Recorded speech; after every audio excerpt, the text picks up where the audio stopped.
英國又換首相啦！英國政壇又上演走馬燈式嘅換屆大戲，首相施紀賢喺當地時間6月22號正式宣布辭職，同時卸任工黨領袖職務。計埋即將上任嘅新首相，英國短短10年入面已經換咗7位首相，創下近2個世紀以嚟首相更迭最頻繁嘅紀錄。唔少人都喺度問施紀賢點解突然撐唔住，英國首相近年點解個個都做唔長，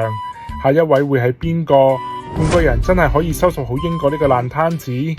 施紀賢落台係幾個月嚟政治壓力集中爆發嘅結果。今年5月地方選舉，工黨遭遇慘敗，英格蘭輸咗上千個議席，威爾士長期把持嘅陣地亦都失守。作為黨魁嘅佢首當其衝被追責，黨內超過100名議員公開叫佢辭職。緊隨其後係政敵大曼徹斯特市長貝安特喺議會補選中勝出，正式取得挑戰黨魁地位資格。再加埋國防大臣賀里安因為不滿國防投資計劃憤然辭職，成為壓垮佢嘅最後一根稻草。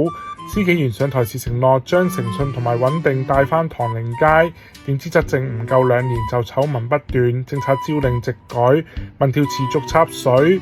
黨內信任徹底崩塌，最終只能夠黯然離場。至於英國首相點解普遍短命，原因從來唔只係個人能力問題，而係整個國家深陷系統性困境。脫歐遺留嘅經濟創傷遲遲好唔返，財政根基早已繃緊，公共服務捉襟見肘，通脹高企，生產力低迷，增長乏力，全部都係多年嘅頑疾。選民想要更低嘅物價、更好嘅醫療、更嚴嘅邊境管控，但政府手上缺資源，政策冇空間，邊個上台都難交出滿意嘅成績。政壇陷入換人、失望再換人嘅死循環，基本上冇人可以得到足夠嘅時間去真正修補國家嘅治理能力。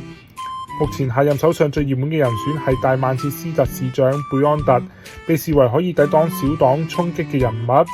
但講到底，換首相易，跟治積弊難，最終情況會係點？我哋仲係要拭目以待。